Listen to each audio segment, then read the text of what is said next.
નમસ્કાર મિત્રો, જય દ્વારકાધીશ। મિત્રો, એક સાથે 4 પંડિત પગે ચાલીને યાત્રા કરી રહ્યા હતા। તેઓ ચાલીને થાકી ગયા હતા ત્યારે રસ્તાની બાજુમાં એક કૂવો આવ્યો। એ કૂવાની પાસે આ ચારેય પંડિતો વિશ્રામ કરવા માટે બેઠા। થોડીવાર પછી ત્યાં બાજુના ગામમાંથી એક પનિહારી પાણી ભરવા માટે આવી। એણે કૂવામાંથી સિંચણિયા દ્વારા પાણી ભર્યું અને એક શ્લોક બોલતી પોતાને ઘેર જતી રહી। ત્યારે પેલા ચારેય પંડિતોને થયું કે આ શ્લોકનો શબ્દાર્થ તો આપણે જાણીએ છીએ, પણ એનો ભાવાર્થ આપણને નથી ખબર। તો આ શ્લોકનો ભાવાર્થ શું હશે, આ જાણવા માટે તેઓ ચારેય પંડિત પનિહારીની પાછળ ગયા અને પનિહારીને ઊભી રાખીને આ શ્લોકનો ભાવાર્થ પૂછ્યો। ત્યારે પનિહારીએ કહ્યું કે આજથી 12 વર્ષ પછી તમને અમુક જંગલમાં હરણનું એક જોડું જોવા મળશે। એ હરણના જોડાને આ શ્લોકનો અર્થ પૂછજો, તે હરણ તમને આ શ્લોકનો અર્થ સમજાવશે।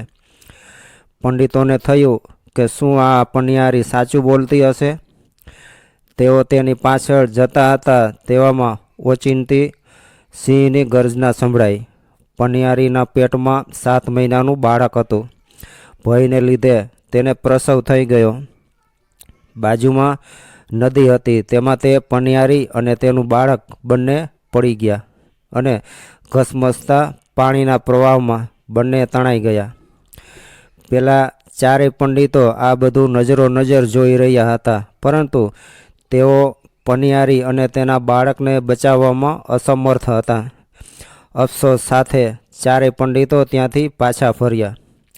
વિહાર કરતાં 12 વર્ષ વીતી ગયા અને પંડિતો ફરતા એક વનમાં આવી પહોંચ્યા। પનિહારીએ કહ્યું હતું એ પ્રમાણે વનમાં હરણની જોડી જોવા મળી। પંડિતોએ હરણને ગના કર્મણો ગતિ શ્લોકનો ભાવાર્થ પૂછ્યો। ત્યારે હરણીએ કહ્યું કે 12 વર્ષ પહેલાં તમે બધાએ મને નારીના રૂપમાં જોઈ હતી। હવે આજથી 16 વર્ષ બાદ તમને એક રાજકુમાર મળશે। એ રાજકુમારને તમે આ શ્લોકનો ભાવાર્થ પૂછજો, એ તમને આ શ્લોકનો ભાવાર્થ જરૂર સંભળાવશે। ચારેય પંડિતો ભ્રમણ કરતાં પાછા 16 વર્ષ પસાર કર્યા અને ચારેય પંડિત એક રાજાના રાજ્યની રાજધાનીમાં પહોંચ્યા। ત્યાં પહોંચતા ખબર પડી કે આ નગરના રાજાના રાજકુમારના ખૂબ ધામેધૂમે લગ્ન થઈ રહ્યા છે। રાજકુમારને પીઠી ચોડાઈ રહી છે અને જાન જવાની તૈયારીઓ થઈ રહી છે। બરાબર એ જ વખતે ચારેય પંડિતો રાજકુમાર પાસે પહોંચ્યા। એમણે પેલા શ્લોકનો ભાવાર્થ પૂછ્યો। ત્યારે રાજકુમાર પંડિતોને કહે છે કે હું તમને જરૂર કહીશ।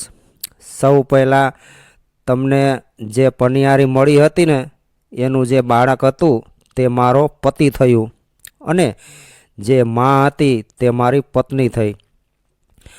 આ અમારો ત્રીજો અવતાર છે અને જે પતિ હતો તે હું અને જે પત્ની હતી તે એ જ રાજકન્યા છે કે જેની સાથે આજે મારા લગ્ન થઈ રહ્યા છે। આ ગહના કર્મણો ગતિ એટલે કર્મની ગતિ ખૂબ ગહન છે। કયો જીવ ક્યાં જશે અને તેનો પુનર્જન્મ ક્યાં રૂપે થશે તે કોઈ જાણી શકતું નથી।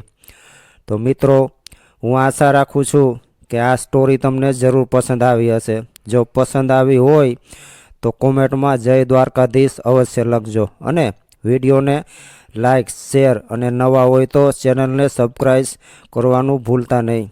જય દ્વારકાધીશ।